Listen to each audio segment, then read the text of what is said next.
नमस्कार दोस्त, मेरा नाम आशीष। आप लोग देख रहे हैं यूनिक शिक्षा। आज से हम लोग एनसीईआरटी की एक नई सीरीज स्टार्ट करने वाले हैं क्लास 6 का ज्योग्राफी के साथ। अब देखिए, एनसीईआरटी का जो ये टॉपिक आपको हम जो पढ़ाने वाले हैं, इसका मकसद ये होता है कि आपकी जो बेसिक्स जो होता है, बेसिक स्किल, वो बहुत ज़रूरी है आपका इम्प्रूव करने के लिए। क्योंकि अगर आप एनसीईआरटी को अगर आप कवर अप करते हो तो कई सारे एग्जाम्स में, मतलब आप जब ये पूरा सिलेबस जो आपको हम पढ़ाएंगे, ये पूरा चैप्टर वाइज करके जब आप पूरा पढ़ेंगे, फिर इसके साथ ही साथ आपको हम टेस्ट भी कराएंगे। टेस्ट देने के बाद आपको ये रियलाइज़ होगा कि आखिर क्वेश्चन यहाँ से एग्जाम में पूछा कैसे जाता है। देखिए, वैसे किसी को लग सकता है कि क्लास 6 की बुक हम क्यों पढ़ें, किसी का ईगो भी हर्ट हो सकता है। लेकिन जब आप इसका टेस्ट देंगे तो आपको ये फील होगा कि ये कितना इंपॉर्टेंट है हमारे लिए। क्योंकि एनसीईआरटी आपकी जो बेसिक्स जो है ना, वो ज़्यादा इंपॉर्टेंट करता है। कहते हैं ना कि घर का जब तक आपका पिलर मजबूत ना हो, तो उस महल का जो ढांचा है वो आप कितना भी अच्छा बना लो, पर अगर उसका पिलर मजबूत नहीं है तो वो आपका जो बहुत जल्दी कोलैप्स कर जाता है। मतलब नींव जब तक मजबूत ना हो तो वो बिल्डिंग ज़्यादा दिन तक टिक नहीं पाता है। तो ये एनसीईआरटी भी आपके लिए जस्ट लाइक एक पिलर के जैसा होगा। अब ये पिलर कैसे होगा, तो पढ़ने के बाद आपको फील कराएंगे कि ये यहाँ से एग्ज़ाम में, कॉम्पिटिटिव एग्ज़ाम में यहाँ से कितने सारे क्वेश्चंस पूछे जाते हैं। डायरेक्ट भी पूछे जाते हैं, कभी कभी तो मतलब इनडायरेक्ट लेवल पे आपको सिविल सर्विस में क्वेश्चंस देखने को मिलेंगे, जबकि वनडे एग्जाम में आपको बहुत सारे क्वेश्चन यहाँ पे आपको डायरेक्ट देखने को मिलता है। आप हम लोग अब बारी बारी करके सबसे जो पहला चैप्टर है, ये तो खैर 5वां चैप्टर है, ये नहीं पढ़ना है हम लोग को। सबसे पहले फर्स्ट चैप्टर स्टार्ट करते हैं। फर्स्ट चैप्टर आपका ये ई पाठशाला ऐप आप लोग भी इंस्टॉल कर सकते हैं, वहाँ से भी आप लोग पढ़ सकते हैं। तो ये पहला चैप्टर हम लोग पढ़ते हैं, सौर मंडल में पृथ्वी। अब देखिए, ये ई पाठशाला में जब आप इसको ऑन कर लेते हैं, ऑन करने के बाद आपका व्यूइंग एंगल आपका थोड़ा सा चेंज हो जाता है। ठीक है, अब जो आप पढ़ेंगे, देखिए स्लाइड करते हुए आराम से आप इसको पढ़ सकते हैं। तो आज का जो हमारा पहला चैप्टर है कि सौर मंडल में पृथ्वी, यानी कि फाइनली हम लोग पढ़ने वाले हैं सोलर सिस्टम। तो सोलर सिस्टम में आप स्टार्टिंग में आप देख लीजिए, आपका सारे ग्रहों के जो है आपको यहाँ पे क्रम दिख रहा होगा यहाँ पे। तो सबसे पहले आप देखिए, यहाँ पर जो सेंटर में है आपका, सेंटर में आपका क्या है, सन है। सन के चारों ओर सारे प्लेनेट आपको घूमते हुए नजर आ रहे होंगे। सबसे नज़दीक, हालांकि इसमें आपको उतना अच्छे से पता नहीं चल रहा है, लेकिन सबसे नज़दीक की अगर हम बात करें, अगर हम एक रफ डायग्राम बनाने की बात करें तो रफ डायग्राम में आप मान लीजिए यहाँ पे सन है। इस कलर इसका थोड़ा सा हम चेंज कर लेते हैं। ये आपका रहा सन, यहाँ पे आपका सन हो गया। सन के बाद, उसके बाद आप उसमें जैसे कि सबसे नज़दीक में आपको कौन सा प्लेनेट है आपका, यहाँ पर आपका है बुध। बुध के बाद यहाँ पर आपका कौन सा हो जाएगा, बुध के बाद आपका हो जाएगा शुक्र। शुक्र के बाद यहाँ पर आपका हो जाएगा पृथ्वी, और पृथ्वी के बाद आपका यहाँ पर हो जाएगा मंगल। मंगल, और मंगल के बाद थोड़ा और कोई कलर का यूज़ कर लेते हैं, देखते हैं और कौन से कलर है भाई। मल्टी कलर और कितने सारे हैं भाई, एक सेकंड, चलो भाई इसी की यूज़ करते हैं। फिर मंगल के बाद आपका कौन सा हो जाएगा, बृहस्पति हो जाएगा। बृहस्पति के बाद शनि, फिर उसके बाद अरुण और वरुण। यहाँ पे 2 डॉट आपको दिख रहे हैं जो काफ़ी दूर में है। अब जब आप सबका ऑर्बिट अगर आप देखिए, तो देखिए सबका ऑर्बिट अपना अपना है। ये ऑर्बिट है, सन के चारों तरफ ये जो है चक्कर लगाता है। फिर आपका ये बुध के बाद जो है ये आपका कौन सा हो जाएगा, आपका शुक्र भी चक्कर लगाता है। फिर ये आपका हो गया, शुक्र के बाद आपका हो गया पृथ्वी, ये भी पृथ्वी के चारों ओर चक्कर लगाएगा। फिर शुक्र का भी अपना ऑर्बिट है। शुक्र के बाद आपका क्या आ जाएगा, शनि, और शनि के बाद आपका हो जाएगा अरुण, और शनि के बाद आपका जो अरुण, अरुण के बाद क्या आ जाएगा, वरुण। कितने प्लेनेट हो गया आपका, 1 2 3 4 5 6 7। अब देखिए सातों प्लेनेट अपने अपने ऑर्बिट में चक्कर लगा रहा है। ठीक है, अब देखिए, अब इसको मिटाते हैं थोड़ा सा। अब हम लोग पहले टॉपिक वाइज पहले पढ़ते हैं, आपको फिर से यही चीज़ आपको दोबारा रिपीट करके आपको बताएंगे। अब यहाँ पे लिखा हुआ है कि सूर्यास्त के बाद आकाश को देखना कितना अच्छा लगता है। सबको अच्छा लगता है, क्योंकि सूर्यास्त के बाद ही तारे आपको नज़र आते हैं। मतलब जितने भी खगोलीय पिंड हैं आपको वो नाइट में नज़र आता है, रात में नज़र आता है। सूर्यास्त के बाद आकाश को देखना कितना अच्छा लगता है। आसमान में पहले 1 या 2 चमकते बिंदु ही दिखते हैं, लेकिन बाद में इनकी संख्या बढ़ती जाती है।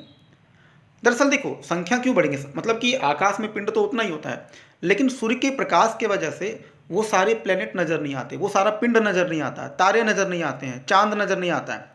एक्चुअल मायने में वो सारे हमेशा होते हैं, पर वो नज़र इसलिए नहीं आते क्योंकि सूर्य का प्रकाश ज़्यादा होता है।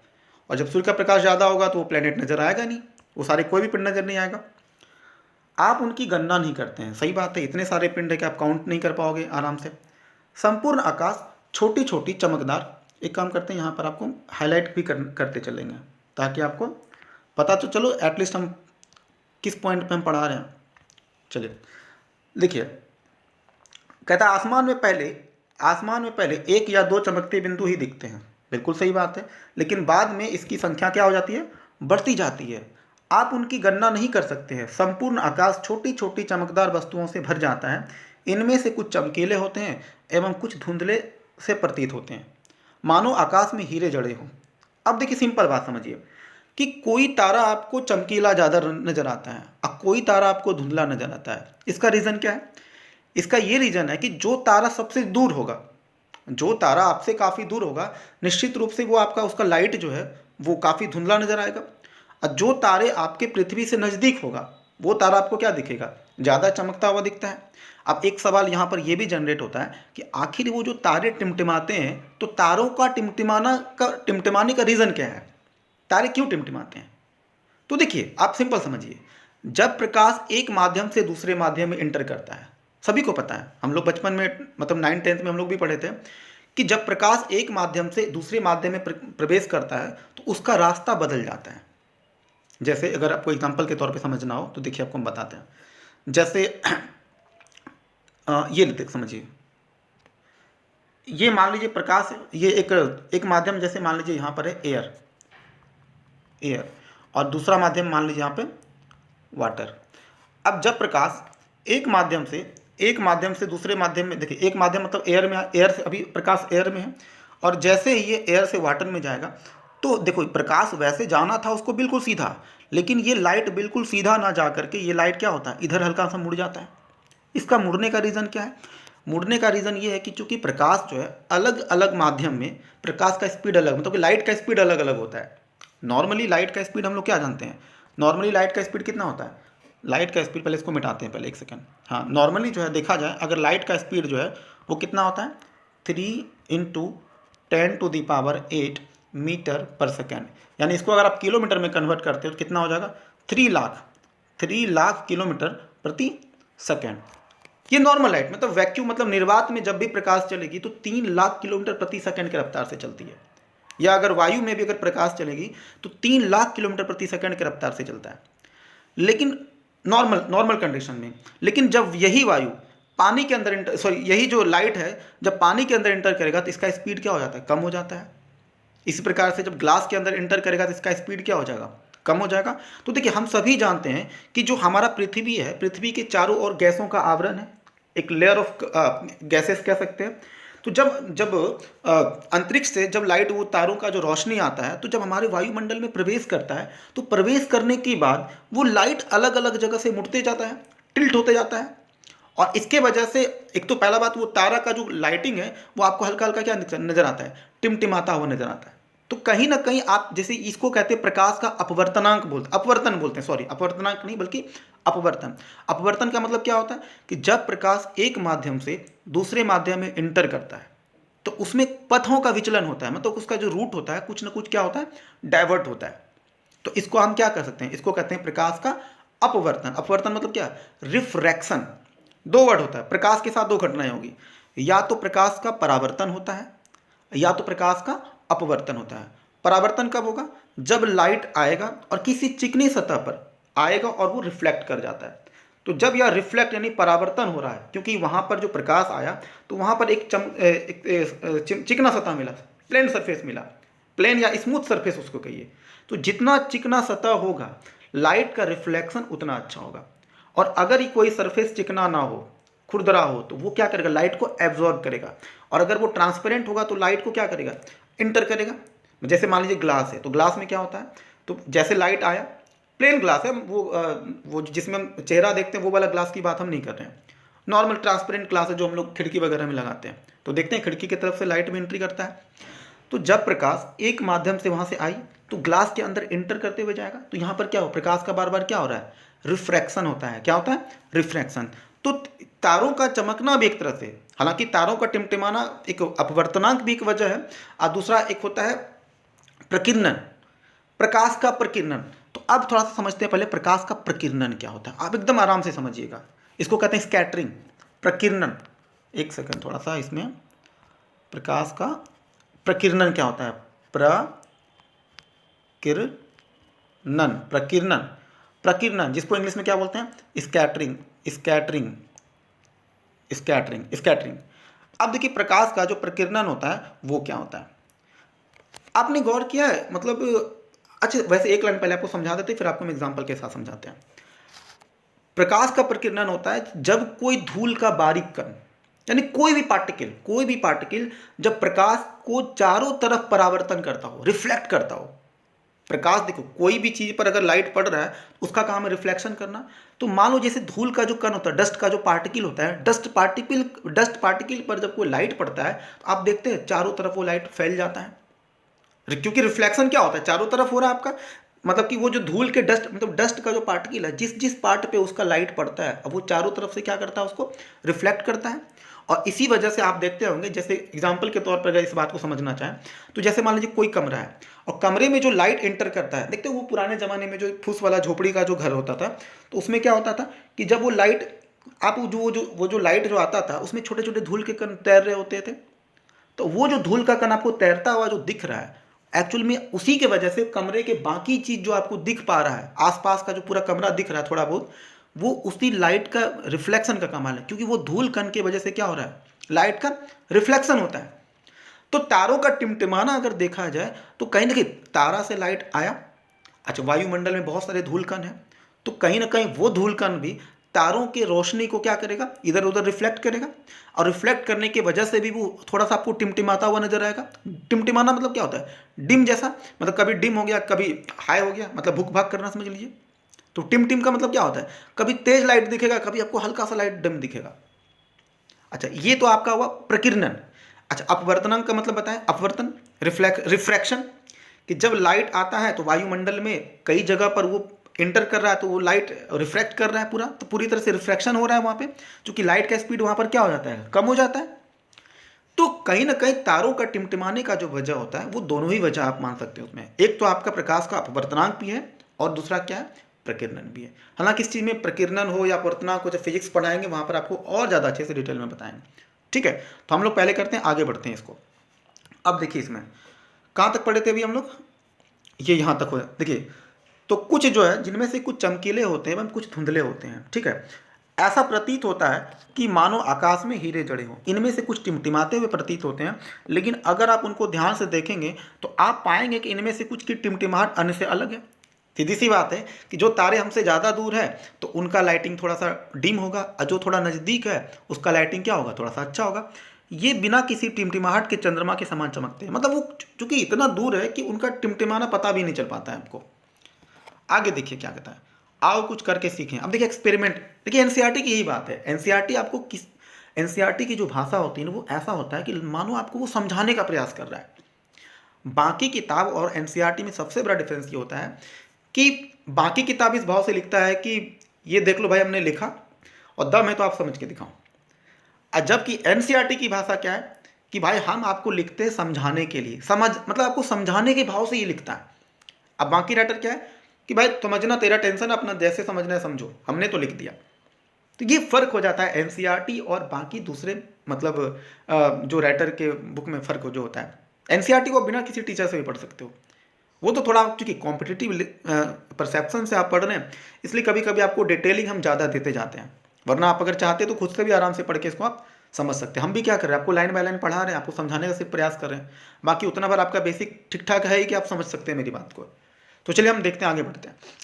अब ये क्या कर रहा है, कहता आओ कुछ करके सीखें। आपको आवश्यकता होगी एक टॉर्च का, एक सादा कागज, पेंसिल तथा एक सुई। ले लिया हमने। स्टेज 1 में क्या करना है, कागज के मध्य में टॉर्च को इस प्रकार रखें कि उसका कांच कागज से सटा रहे। मतलब क्या करना है, कागज को ऐसे करके एकदम सटा देना। ये मान लीजिए पेपर है और ये क्या करना है, टॉर्च को सटा दिए हम। ठीक है, अब टॉर्च के सेकंड स्टेज में क्या है कि अब टॉर्च के कांच के चारों ओर एक वृत्त खींचो। तो देखो जहां पर आपने टॉर्च लगाया था तो टॉर्च के चारों तरफ जितना दूर टॉर्च का जो मुंह था ना उस पर आपको क्या कर देना, एक सर्किल बना देना है। ठीक है, अच्छा थर्ड में क्या कहता है, कागज पर वृत्त के क्षेत्र में सुई से छेद करो। मतलब जो आपने जो कागज में क्या किया, जहाँ तक सर्किल है उसको पहले हटा देना है और सर्किल में क्या करना है, एकदम छेद कर देना है बारीक सा, तो जो कागज में छेद। अच्छा अब आप देखिएगा कि जब आप, अच्छा अगला फॉर्म क्या आता है, अब कागज के छिद्रित वृत्तीय भाग को कांच पर सामने की तरफ रखें तथा टॉर्च के चारों ओर कागज को लपेट कर रबड़ बांधें। मतलब क्या करना है, ऐसे करके टॉर्च है मान लीजिए, ये कागज को क्या करना है, लपेट देना है। तो यहाँ जो आपका जो छिद्र है, छोटा छोटा जो बारीक सा छिद्र है, अब वो छिद्र से क्या होगा, अब देखिए अभी जब आप टॉर्च जलाएंगे ना, तो मान लीजिए सामने जो दीवार पर जो लाइटिंग पड़ेगा, तो चूंकि कागज में क्या है, छोटे छोटे छेद हैं, अब दीवार पर आपको छोटा छोटा डॉट नजर आएगा। और जस्ट लाइक आप समझिए कि ये वैसा ही डॉट होता है, जैसे मतलब समझाने के लिए ये वैसा ही डॉट होता है जैसे कि आसमान में जो आपको तारे दिखते हैं। तो देखिए आगे क्या लिखा हुआ है, कहता है अब कागज के,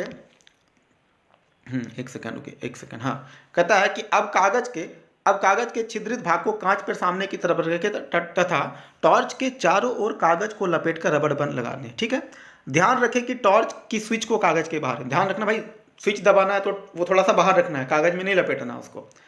ठीक है, अंधेरे कमरे में एक सादी दीवार की ओर मुंह करके इस टॉर्च को लेकर कुछ दूरी पर खड़े हो जाएं। खड़े हो गए, दूसरी सभी बत्तियां घर का बुझा दीजिए ताकि वो लाइटिंग आपको अच्छे से दिखे। अब टॉर्च की रोशनी को दीवार पर डालें, आप दीवार पर प्रकाश के अनेक छोटे छोटे बिंदुओं को देखेंगे, बिल्कुल ठीक वैसे ही जैसे रात के समय आसमान में तारे चमकते हुए दिखते हैं। अब अगला स्टेप क्या बोलता है, अब कमरे की सभी बत्तियों को जला दें, प्रकाश के सभी बिंदु लगभग अदृश्य हो जाएंगे। देखिए जैसे अभी अंधेरा था कमरे में, तो वो सारा डॉट आपको दीवार पे नजर आ रहा था, लेकिन जैसे ही आपने कमरे का लाइट जलाया, अब वो डॉट दिखेगा आपको, वो लाइटिंग दिखेगा, नहीं दिखेगा। वो लाइटिंग आपको इसलिए नहीं दिख रहा है क्योंकि उसके तुलना में कमरे का जो ट्यूब का लाइट है वो ज़्यादा हैवी लाइट है। तो जब हैवी लाइट होता है तो वो डिम लाइट वैसे भी नजर नहीं आएगा। मतलब आप उसको एक और एग्जाम्पल समझिए, आप जब अपने सड़क वगैरह पे चलते हैं तो कभी कभी देखते हैं ना, दिन में भी वो पोल पे लाइट लटक रहा है, जल रहा है, लेकिन दिन में पता नहीं चलता है किसी को, वो बल्ब जल भी रहा होता है तो किसी को नजर नहीं आता, क्योंकि उसके तुलना में सड़क पे रोशनी ऑलरेडी ज़्यादा है, इसलिए आप उतना उसको इग्नोर करते हैं। लेकिन जैसे ही अंधेरा होता है आपको फटाक से नजर आना, अरे यार यहाँ तो लाइट जल रहा है, लाइट लगा हुआ भी है, लेकिन वही लाइट आपको दिन में नजर नहीं आता है, क्योंकि जो एलईडी बल्ब जो पोल पे लटका हुआ है उसके तुलना में सूर्य का प्रकाश क्या है, सनलाइट ज़्यादा हैवी है। तो ज़्यादा लाइट जब अगर होता है ना, तो वहाँ पर लो लाइट दिखता भी नहीं है। तो सेम यही चीज़ यहाँ भी है। तो आपको मैंने जब चैप्टर शुरू किया था उसमें सबसे पहले देखिए यहाँ पे क्या लिखा हुआ था, ये देखिए पढ़िएगा, यहाँ पर क्या लिखा हुआ है कि सूर्यास्त के बाद यहाँ पे कह रहा है ना कि संपूर्ण आकाश छोटे छोटे चमकदार बिंदुओं से भर जाता है, जिनमें से कुछ चमकीले होते हैं, कुछ तथा धुंधले। तो कहता है कि मतलब कि जब उसमें ये कहना चाह रहा है कि अभी वो लाइट आपको दिन में होता तो तारे हर समय है, लेकिन दिन में इसलिए नजर नहीं आता है क्योंकि उस तारों की लाइट की तुलना में सूर्य का प्रकाश ज़्यादा नजर आता है, मतलब ज़्यादा होता है, इसलिए वो तारे नजर नहीं आते दिन में। तो यही बात उसमें कह रहा है कि आप इसकी तुलना, जो पॉइंट नंबर 8 है, पॉइंट नंबर 8 में देखिए क्या बोल रहा है, जो बात अभी मैंने आपको बतलाया, देखिए क्या बोला, एक सेकेंड, हाँ, पॉइंट नंबर 8 क्या बोला कि आप इसकी तुलना उस अवस्था से कर सकते हैं जब रात्रि के समय आसमान में तारे चमकने वाले जब रात्रि के समय आसमान में चमकने वाले तारे सूर्योदय के बाद अदृश्य हो जाते हैं। जैसे सूर्योदय होगा फिर से, मतलब जैसे सन का राइज होगा फिर से वो तारा आपको नजर नहीं आएगा, फिर जैसे सनसेट होगा यानी कि सूर्यास्त होगा फिर से वो आपको लाइट नजर आएगा।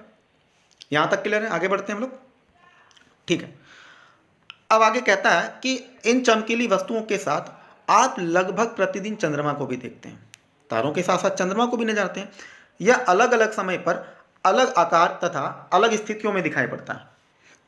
बात बिल्कुल समय सही है कि कभी देखते हैं चंद्रमा का साइज छोटा होता है, कभी बड़ा होता है। आपको वो पूर्णिमा अमावस्या वगैरह सब लोग पढ़ते होंगे, सब लोग मतलब जानते हैं। यह अलग अलग समय पर अलग अलग आकार तथा अलग स्थितियों में दिखाई पड़ता है। आप पूर्ण चंद्र को लगभग 1 महीने में एक बार देख सकते हैं। बात सही है कि ये जो कंप्लीट मून है, जो पूर्णिमा जिसको कहते हैं, आप उसको कब देखते हैं, मतलब महीने में केवल एक ही बार आप देख पाते हैं, क्योंकि हर एक 15 दिन या 14 दिन पर आपको वो कंप्लीट मून दिखता है। यह पूर्ण चंद्रमा वाली रात को ही क्या बोलते हैं, पूर्णिमा कहते हैं। यानी कि जब आपको चांद का आपको एक कंप्लीट टुकड़ा दिखाई पड़ता है तो इसका मतलब क्या है, उस दिन आपको पूर्णिमा कहते हैं, क्योंकि उस दिन चांद क्या हो चुका है, इसको हम कंप्लीट मून भी बोलते हैं।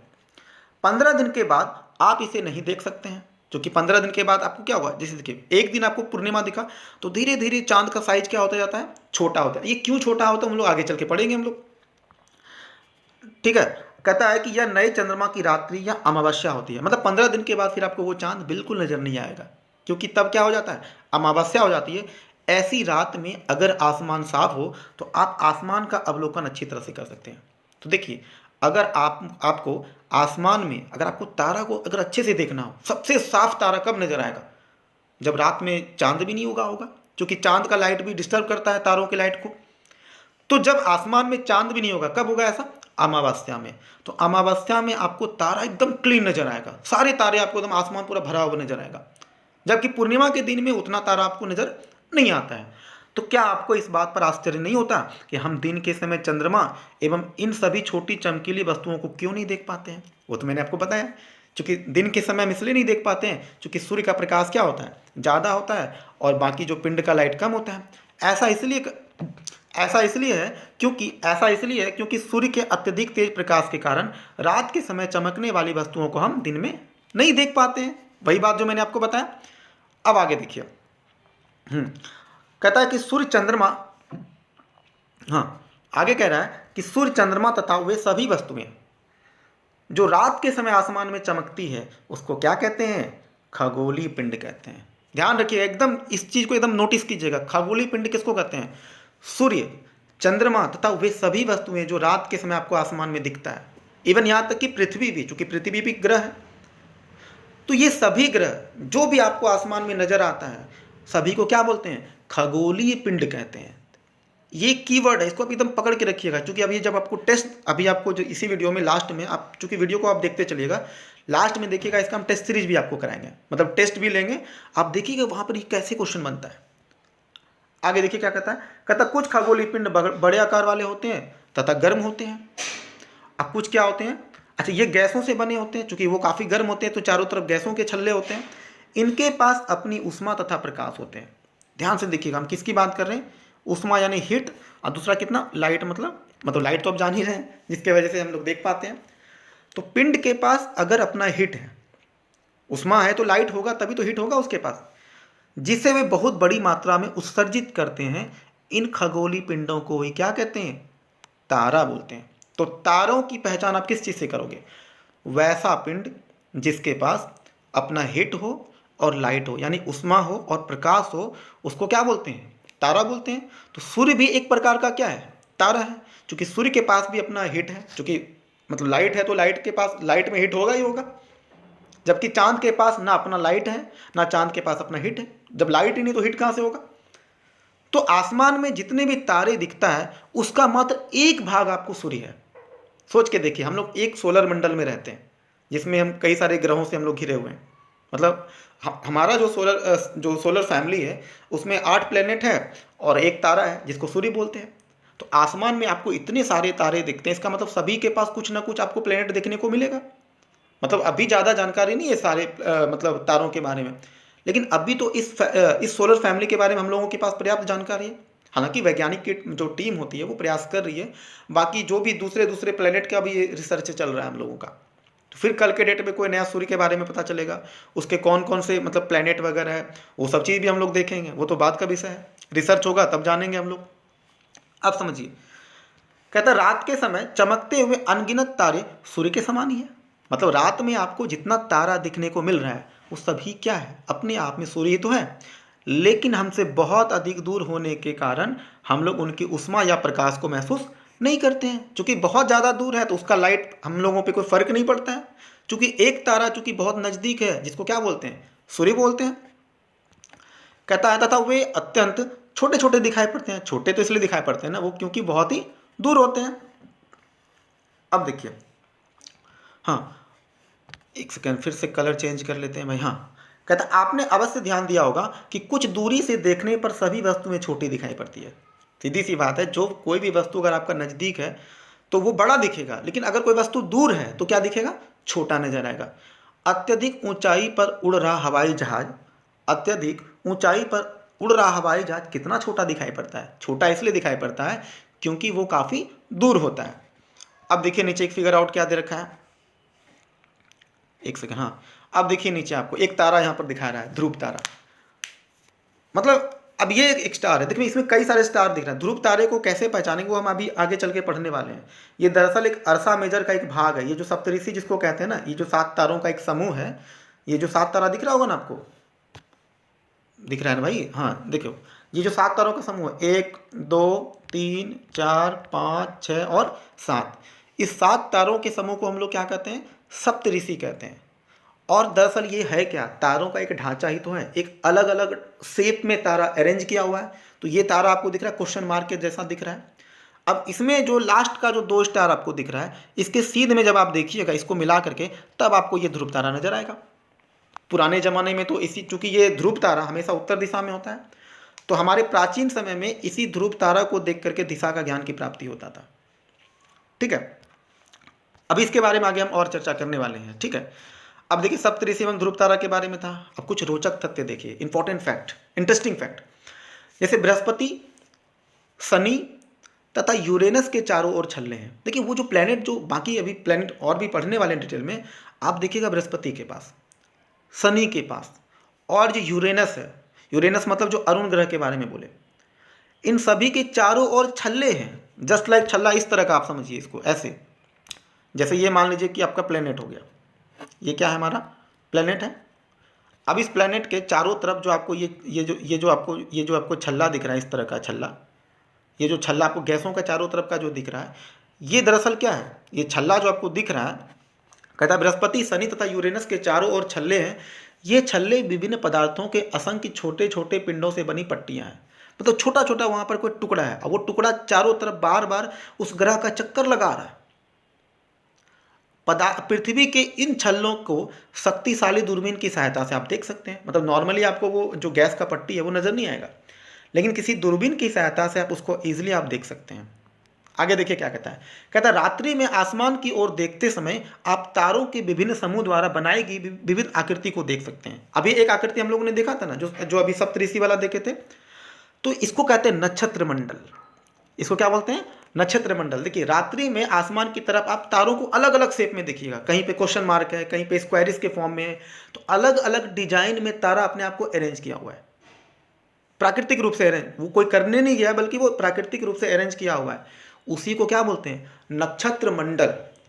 तो नक्षत्र मंडल अगर कोई पूछे तो इसका मतलब क्या हो गया? नक्षत्र मंडल होता है कि तारों के विविध अलग अलग आकृतियों के समूह को, यानी कि तारों के समूह को क्या बोलते हैं हम लोग? नक्षत्र मंडल। लेकिन वो समूह किसी न किसी आकृति में वो मतलब स्ट्रक्चर्ड होना चाहिए, व्यवस्थित क्रम में होना चाहिए, तो उसको हम क्या कहते हैं? नक्षत्र मंडल कहते हैं। और अर्सा मेजर, अरे यार बैटरी भी लो हो गया, कोई बात नहीं है।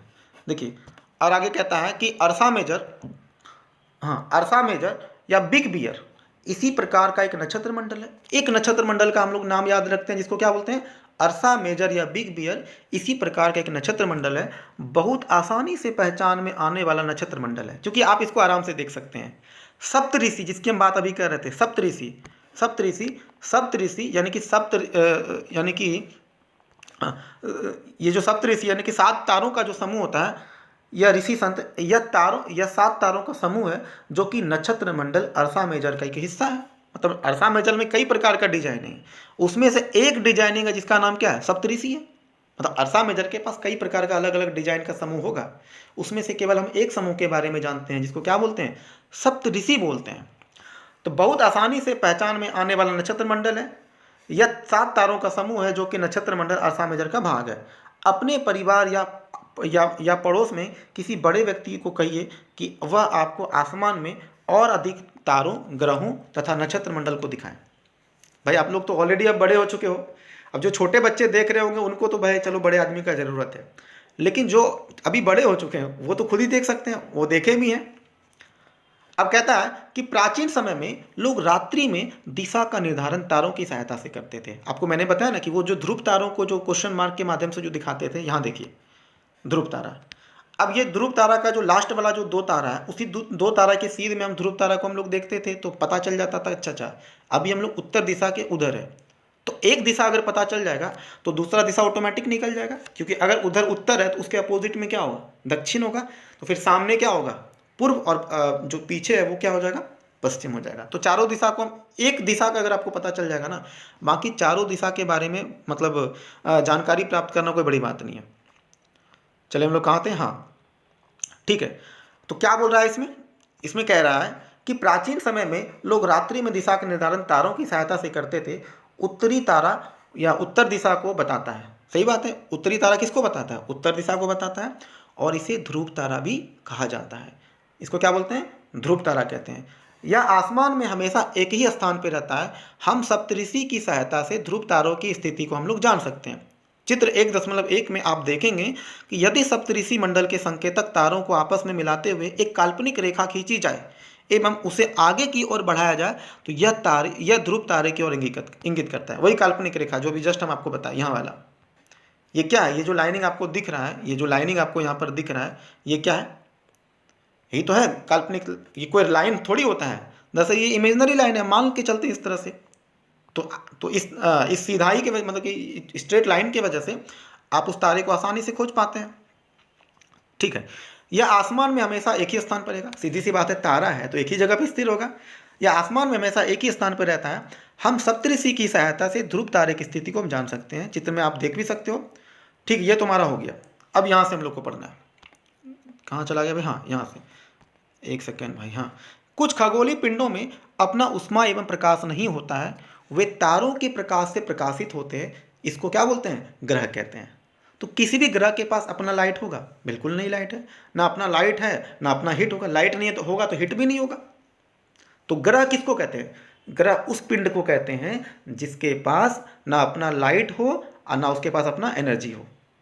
यानी कि अब वो उनके पास अपना लाइट नहीं है। हाँ, ये हो सकता है कि जब तारों के माध्यम से जब उस पर लाइट आएगा तो वो रिफ्लेक्ट कर सकता है, लाइट को रिफ्लेक्शन कर सकता है। जैसे चांद जो चमकता है, सूर्य के प्रकाश उस पर पड़ता है और सूर्य का प्रकाश जो चांद पे पड़ने के बाद जो रिफ्लेक्ट होता है, इसी वजह से आपको लगता है कि ये चांद जल रहा है, पर वास्तव में वो क्या कर रहा है, चांद सूर्य के प्रकाश को परावर्तित कर रहा है, यानी कि रिफ्लेक्ट करता है लाइट को वो।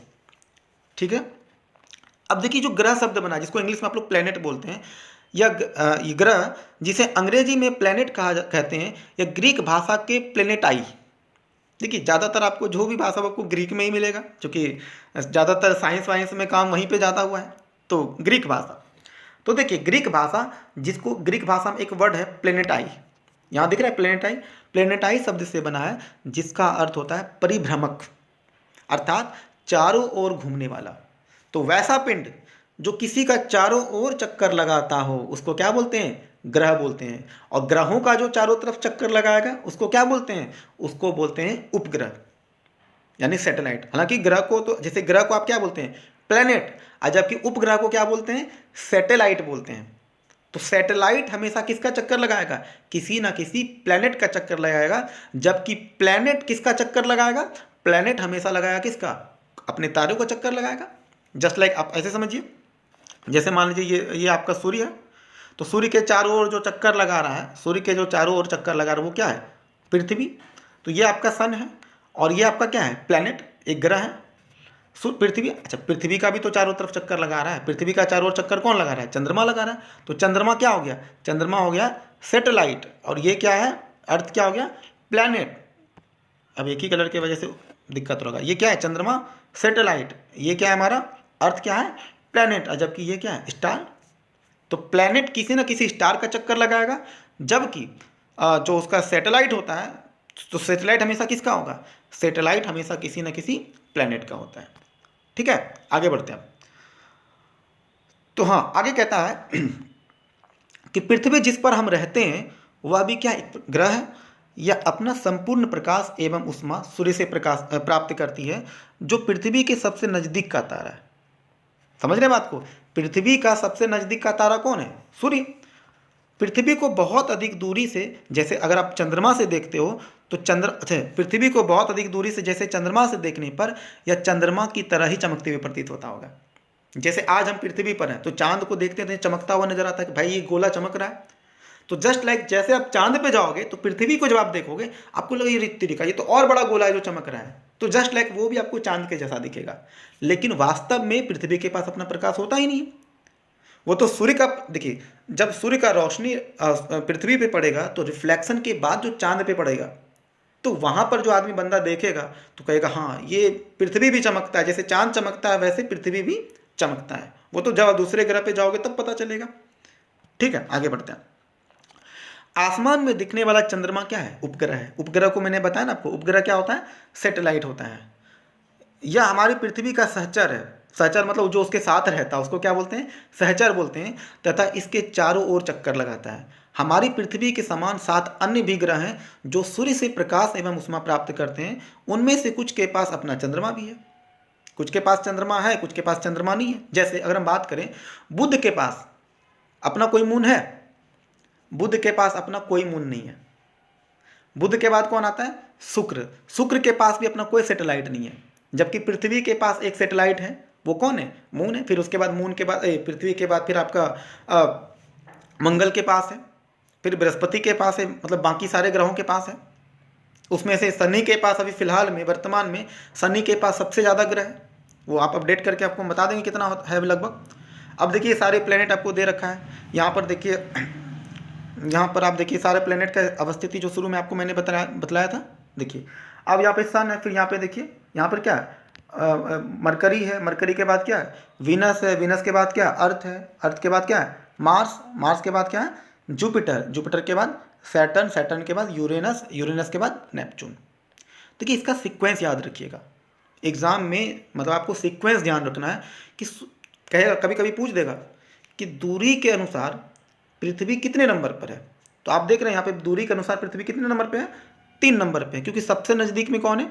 बुध। सबसे नज़दीक में कौन है? सबसे नज़दीक में बुध है, यानी 1 नंबर पे कौन है?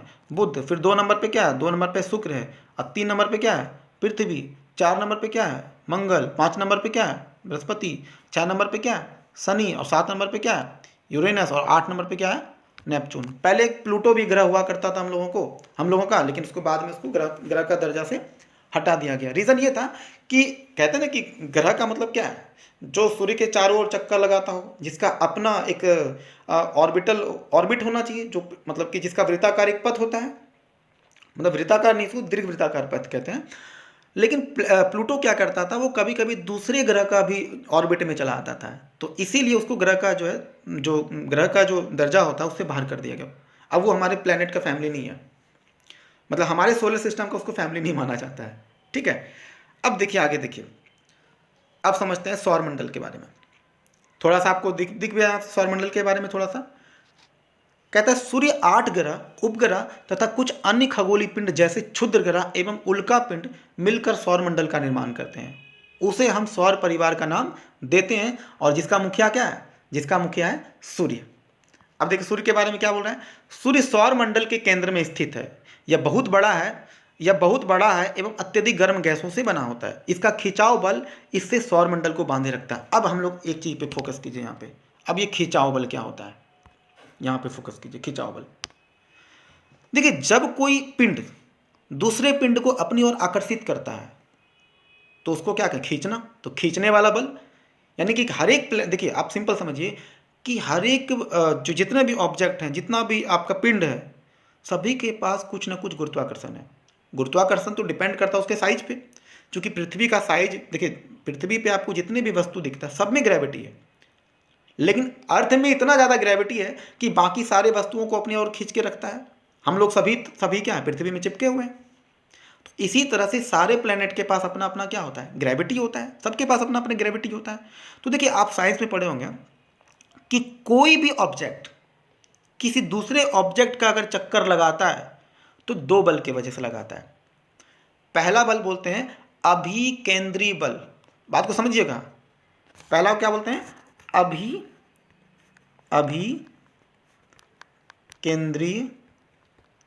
अभिकेंद्रीय बल, जिसको इंग्लिश में क्या बोलते हैं? इसको इंग्लिश में बोलते हैं सेंट्रीपीटल फोर्स।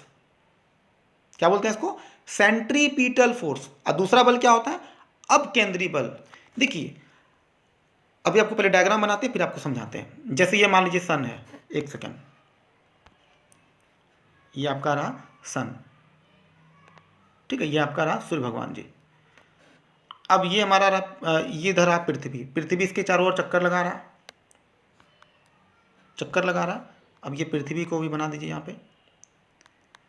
अब ये इसका चक्कर इस वजह से लगाता है चूंकि पृथ्वी पर, अब समझिएगा, पृथ्वी ये जो सन जो है पृथ्वी को अपनी ओर खींच रहा होगा, यानी कि अभी देखा जाए तो सूर्य जो है केंद्र में है, तो केंद्र की तरफ से जो पृथ्वी पर बल लगाता है उसको क्या बोलते हैं, उसको कहते हैं अभिकेंद्री बल, यानी सेंट्रीपीटल फोर्स।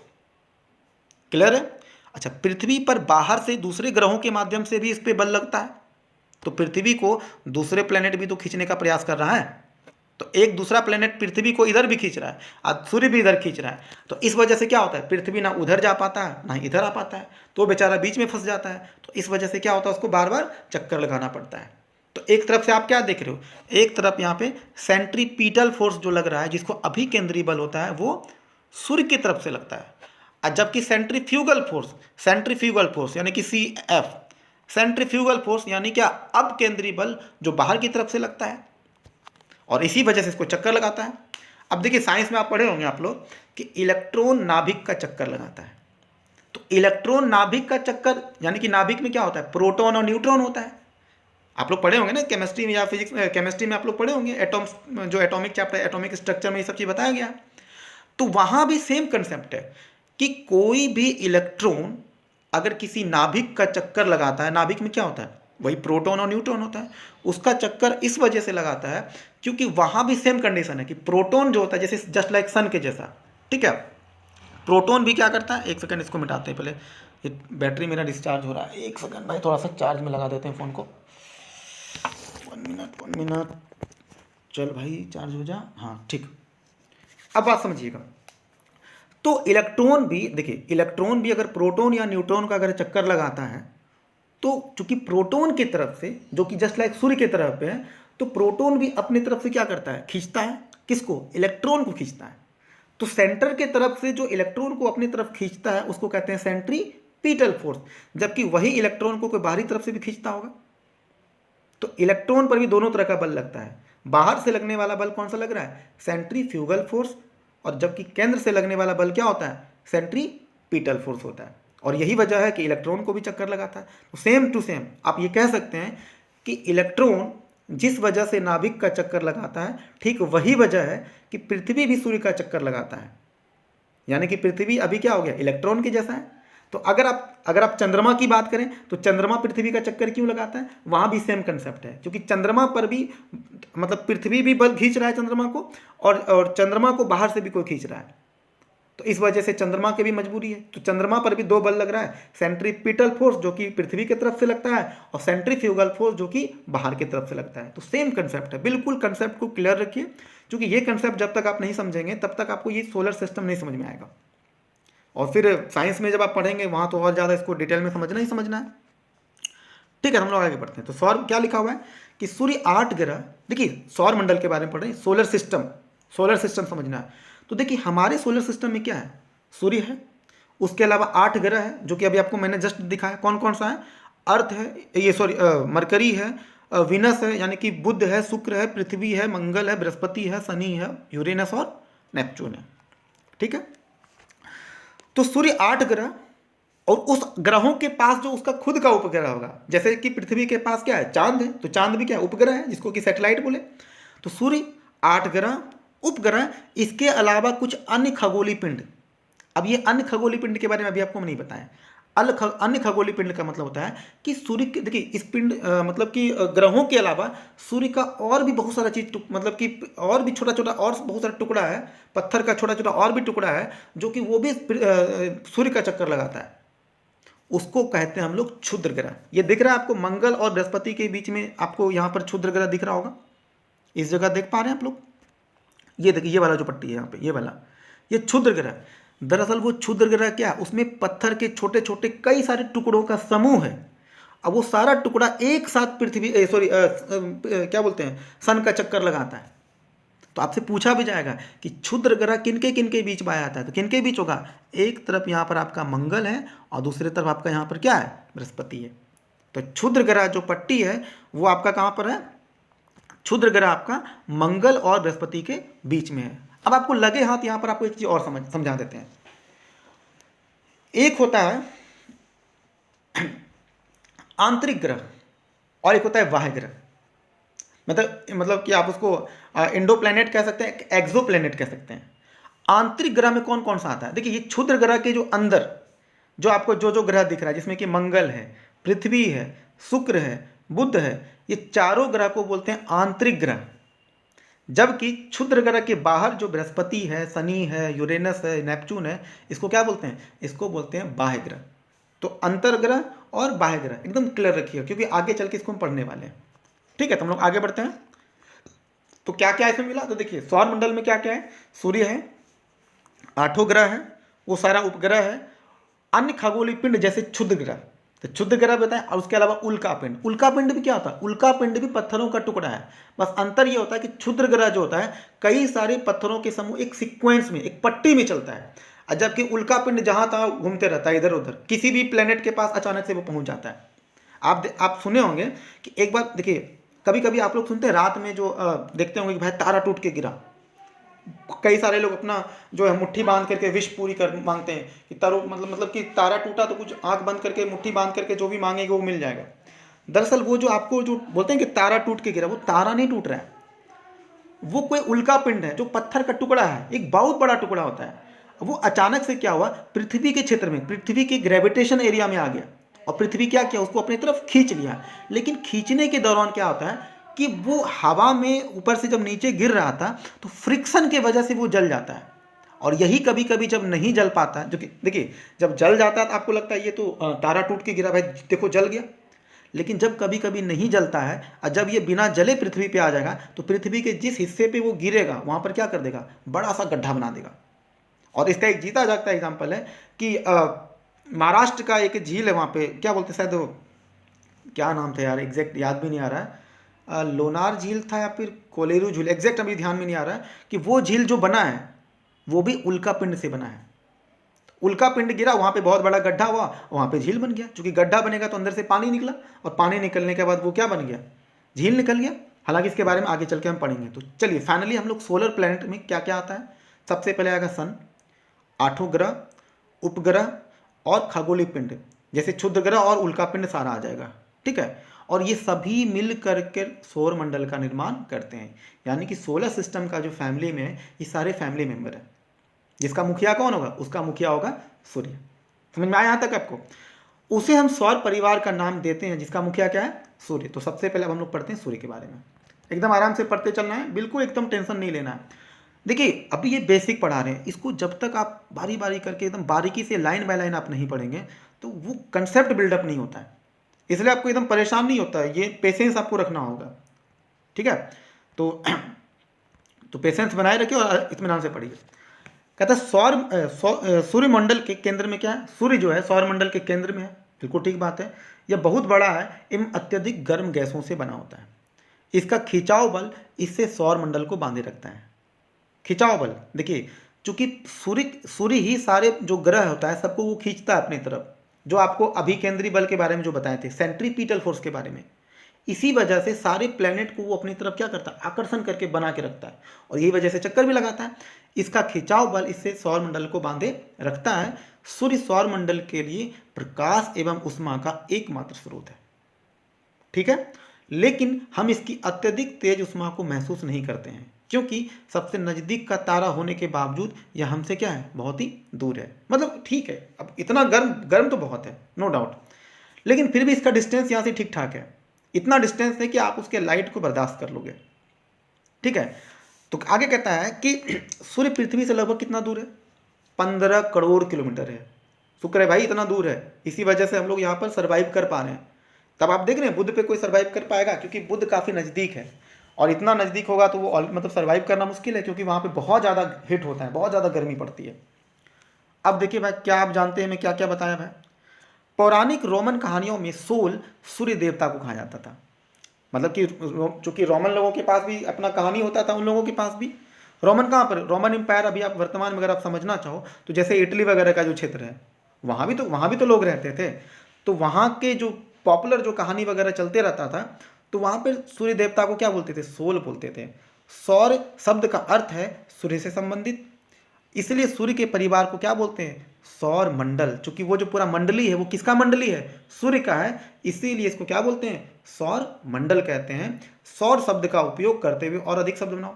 क्या हो सकता है? सौर शब्द सौर, जैसे सौर मतलब सौर से और भी कई सारा वर्ड, आपको जितना भी वर्ड आपको समझ में आ रहा है आप उसको सौर से मतलब कीजिए। जैसे कि सौर ऊर्जा हो गया, सौर प्रकाश हो गया, मतलब सौर शब्द से जितना भी आप शब्द हो सकता है आप उसको निकालिए। जैसे सौर मंडल भी हो गया, तो सब सौर से बना।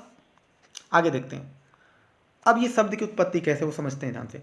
ऐसे बहुत से शब्द जिनका उपयोग हम एक भाषा में करते हैं, अक्सर वे दूसरी भाषाओं से लिए गए हैं। बिल्कुल हो सकता है, जैसे कि केमिस्ट्री शब्द जो आप पढ़ते हो, केमिस्ट्री शब्द मिस्र के केमिया से निकला है।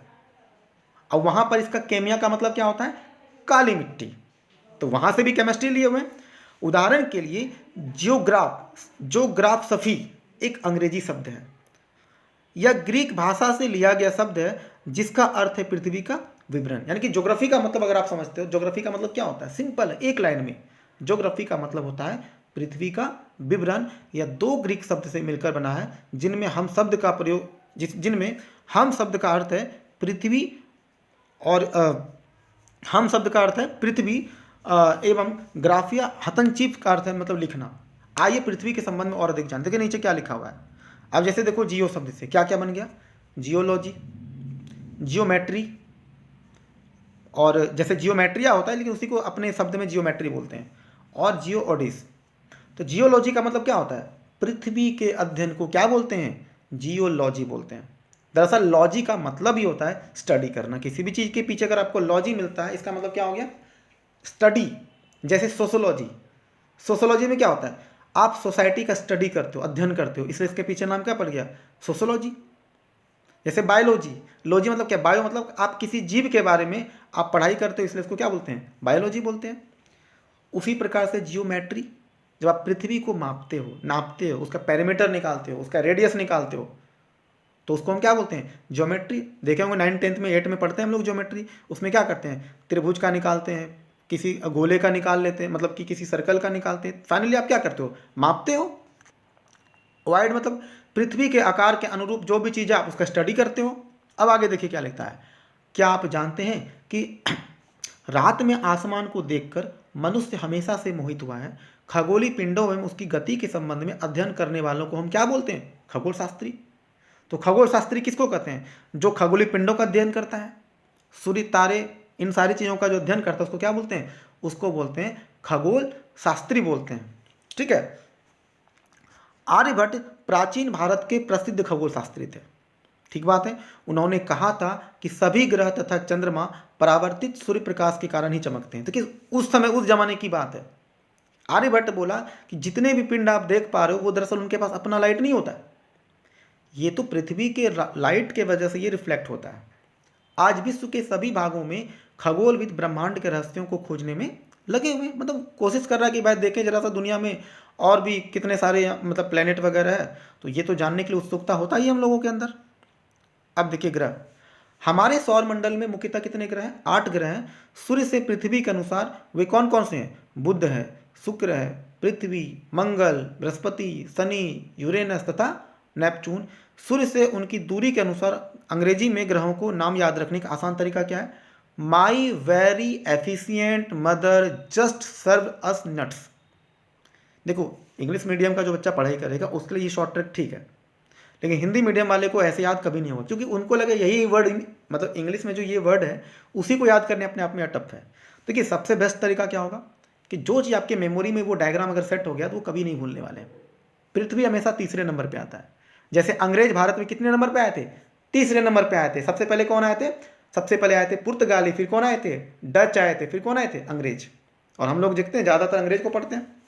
तो पृथ्वी भी कितने नंबर पे आता है? तीसरे नंबर पे आता है। सबसे नज़दीक में कौन है? मार्स। उसके बाद कौन है? वीनस। मार्स मतलब बुध, वीनस मतलब क्या होगा? वीनस मतलब आपका क्या होगा बताइए? नहीं हो पा रहा। वीनस मतलब होता है शुक्र। उसके बाद कौन हो जाएगा? अर्थ। उसके बाद क्या हो जाएगा? एम मतलब क्या हो जाएगा? मदर, सॉरी एम का मतलब क्या हो जाएगा? फिर वहां से आपका ये जुपिटर भी आएगा, सॉरी मंगल के बाद फिर कौन आएगा? मंगल के बाद फिर आपका मार्स के बाद कौन आएगा? फिर जुपिटर। मर्क देखिए मरकरी, सॉरी यहाँ पे थोड़ा सा मिस्टेक हो गया, थोड़ा सा गड़बड़ कर दिए।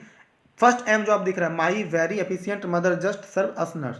एम मतलब क्या हो गया, मरकरी। वी मतलब वीनस, अर्थ। उसके बाद क्या हो गया, मार्स।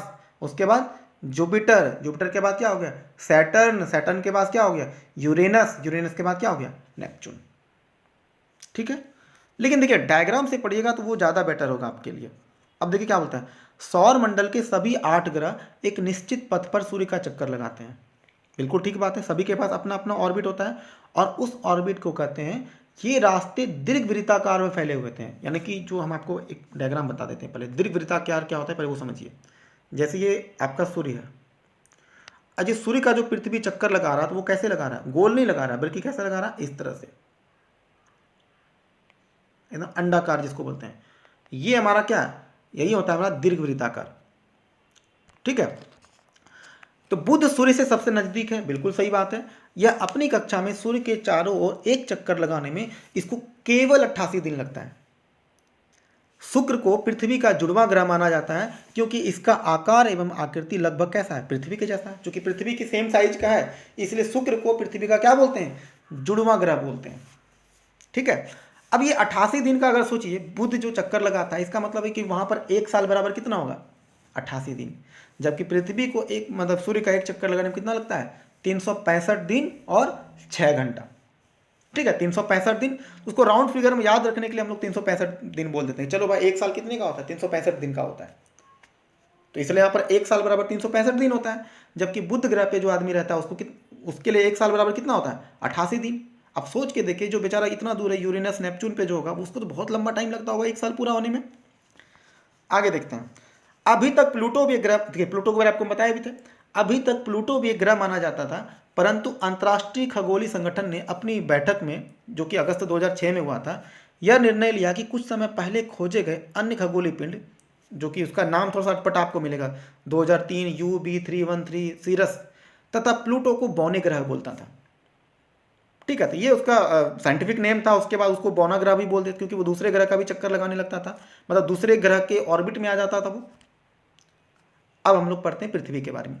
सूर्य से दूरी के हिसाब से पृथ्वी तीसरा ग्रह है, आकार में यह 5वां ग्रह है। देखिए ध्यान समझिएगा, दूरी के हिसाब से कितने नंबर पे आता है, तीसरा।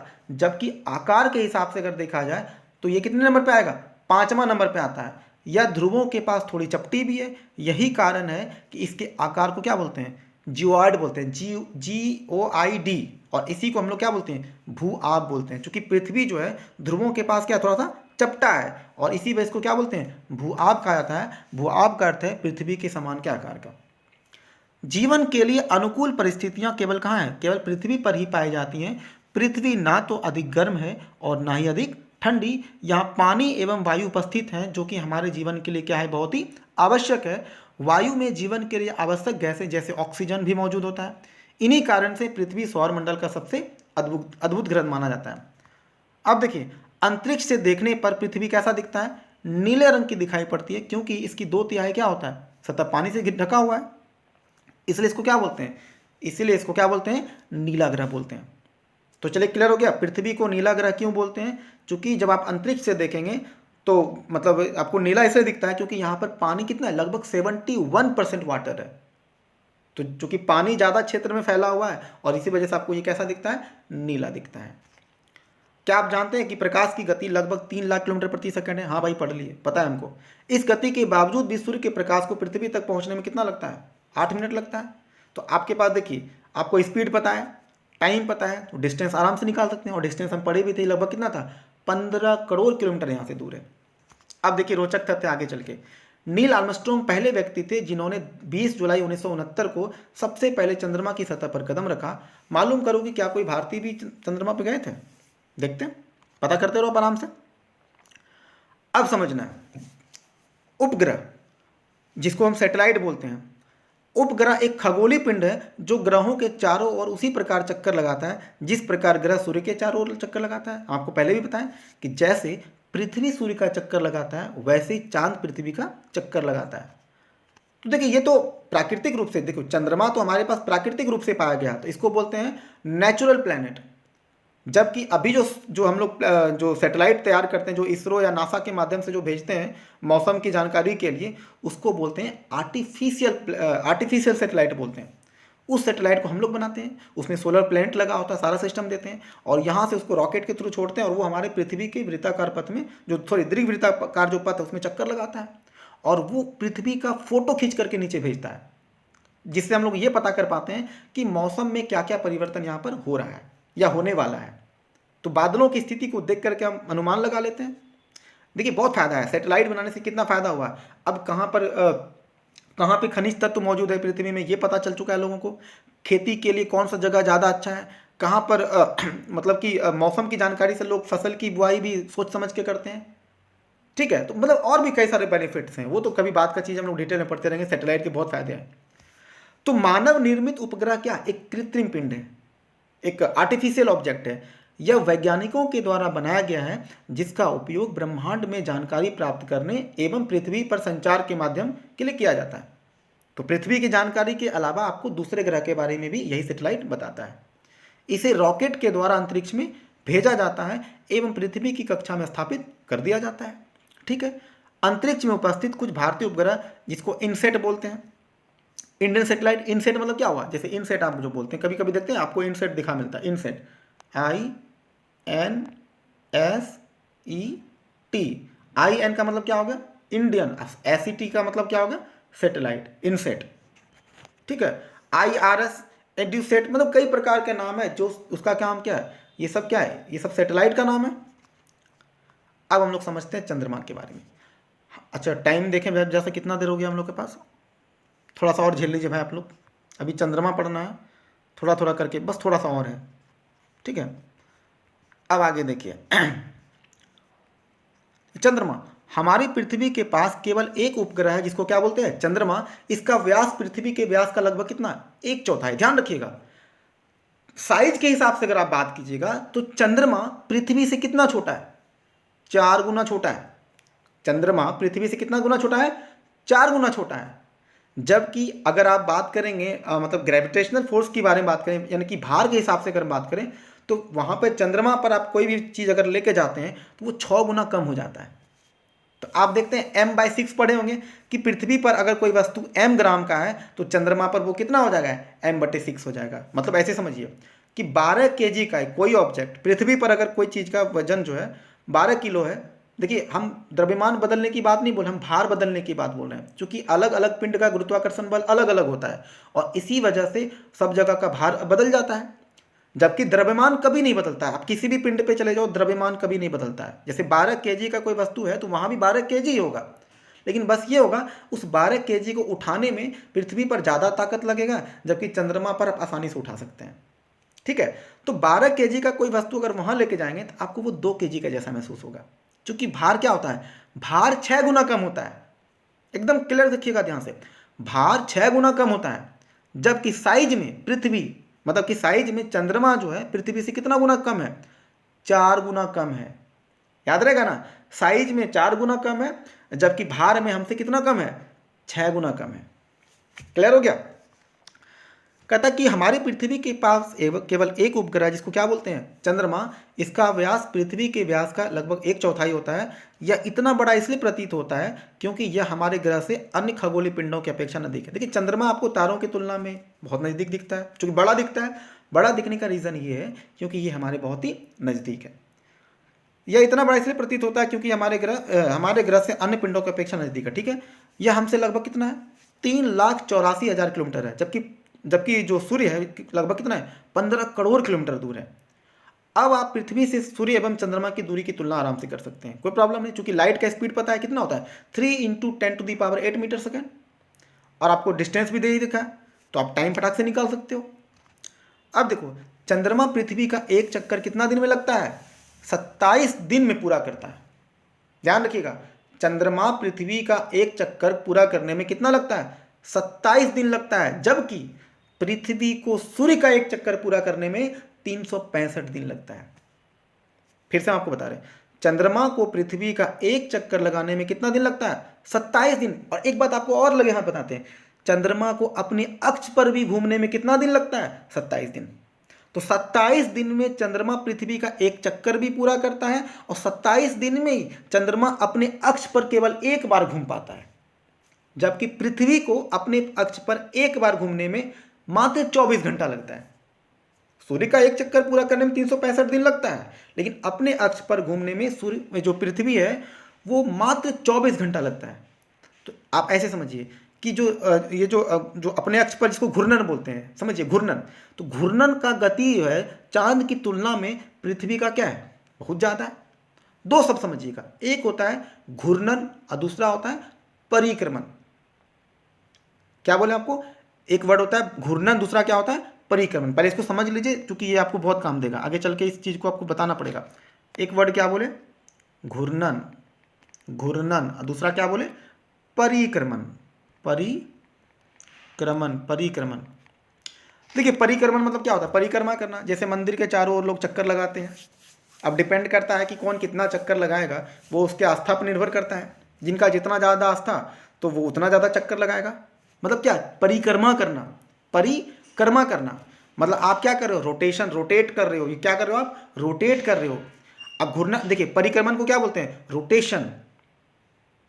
और रिवॉल्यूशन मतलब क्या होता है, घूमना। रिवॉल्व मतलब क्या होता है, अपने अक्ष पे घूमना। अपने अक्ष पर अगर कोई चीज़ घूम रहा है उसको क्या बोलते हैं, रिवॉल्व करना।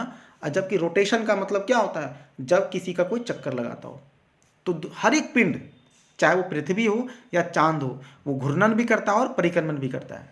तो घूर्णन का बात मतलब क्या, जब वो अपने अक्ष पे घूमता है। तो चांद अपने अक्ष पर कितना दिन में घूमता है, अपने अक्ष पर एक बार ऐसे घूमने में 27 दिन लगता है, जबकि पृथ्वी का एक चक्कर लगाने यानी कि परिक्रमा करने में कितना टाइम लगता है, परिक्रमा करने में भी 27 दिन लगता है। यानी कि 27 घूर्णन और परिक्रमण चांद का दोनों बराबर है।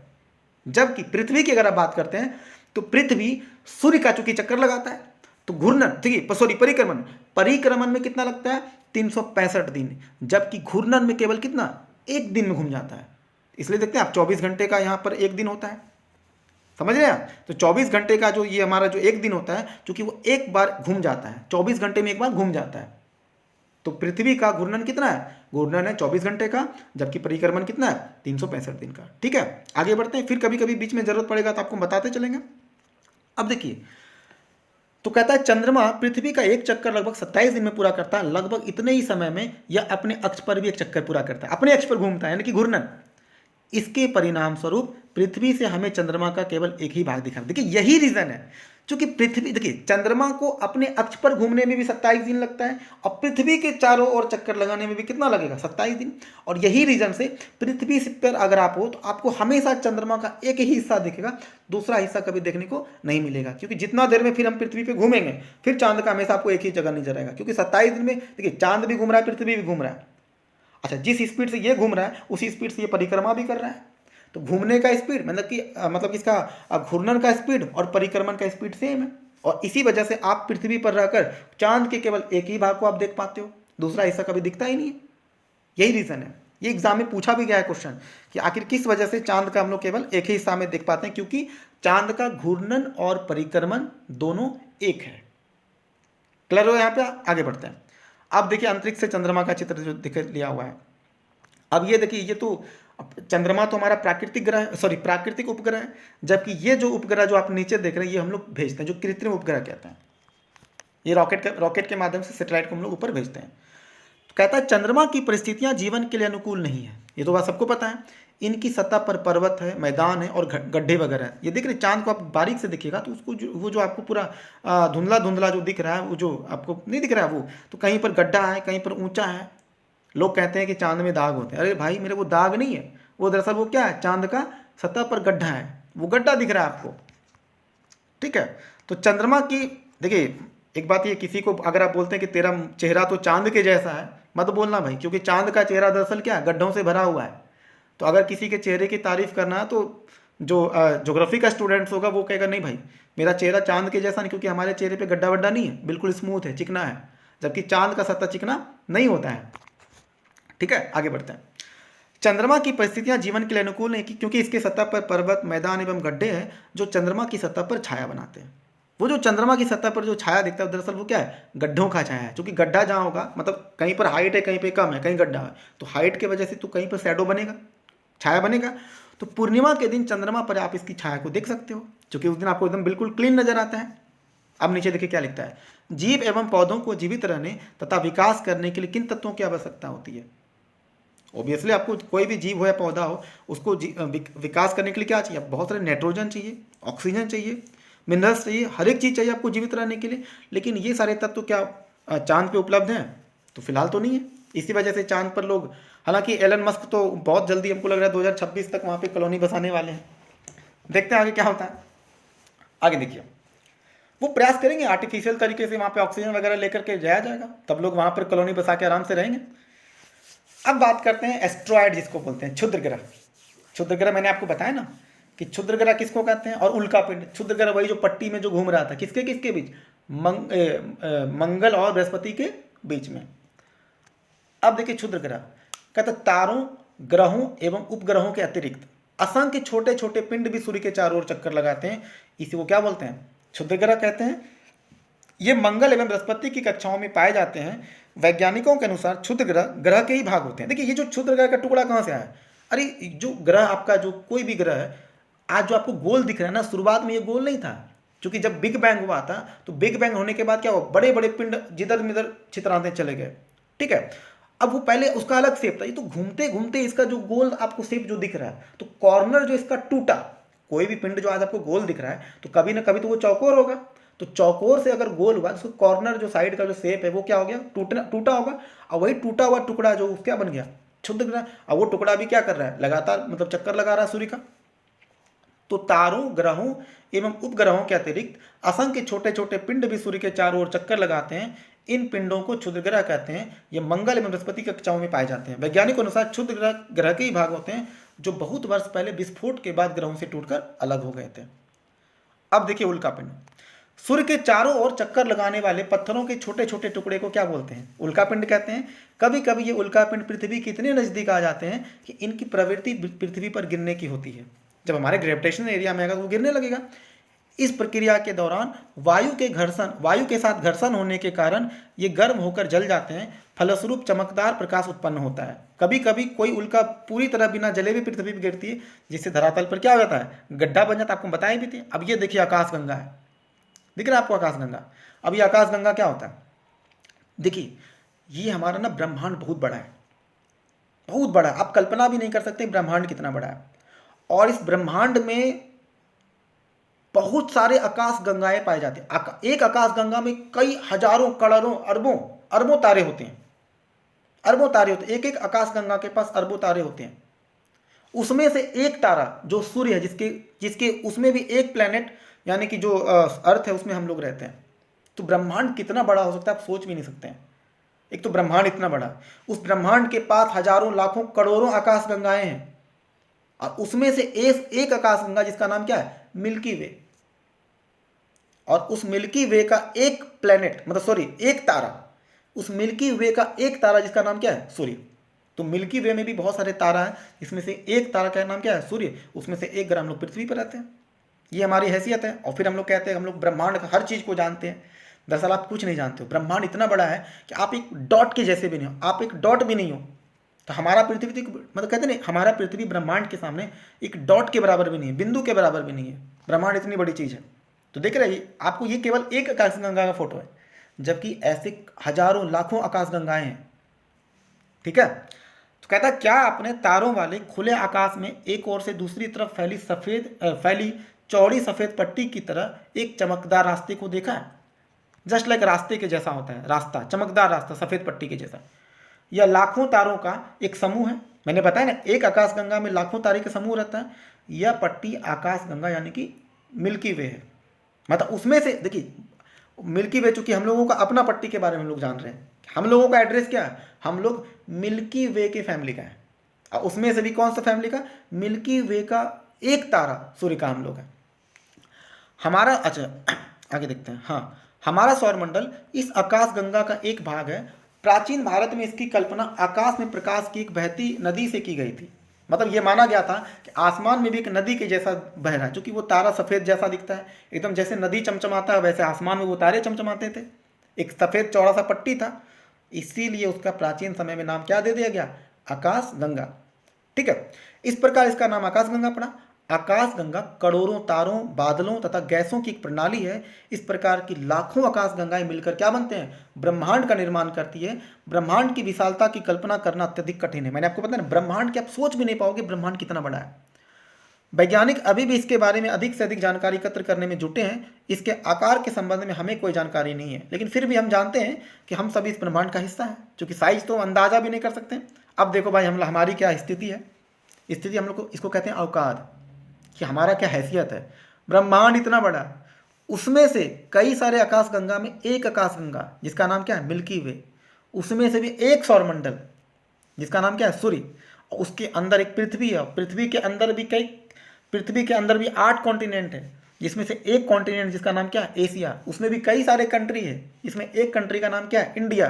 और उसमें भी कई सारे स्टेट है, जिसका एक स्टेट का नाम क्या है? बिहार। उसमें भी कई सारे डिस्ट्रिक्ट है, 38 जिला है। उसमें से एक जिला आपका नाम क्या है? बांका। उसमें भी कई सारे विलेज, उसमें एक विलेज। उसमें भी कई सारे टोला होता है। मतलब समझ रहे हो आपकी स्थिति कितनी डल, मतलब कि कितना नीचे है, अगर आप हेरार्की के हिसाब से आप अगर देखते हैं तो।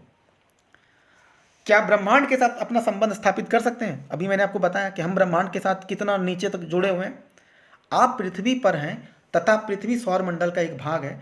हमारा सौरमंडल आकाशगंगा का एक भाग है, जो कि ब्रह्मांड का हिस्सा है। ब्रह्मांड से जुड़े इस तथ्य पर विचार कीजिए कि इसमें लाखों आकाशगंगाएं मौजूद हैं। इस चित्र में आपका स्थान क्या है? वो दिख रहा है आपको कितना स्थिति है?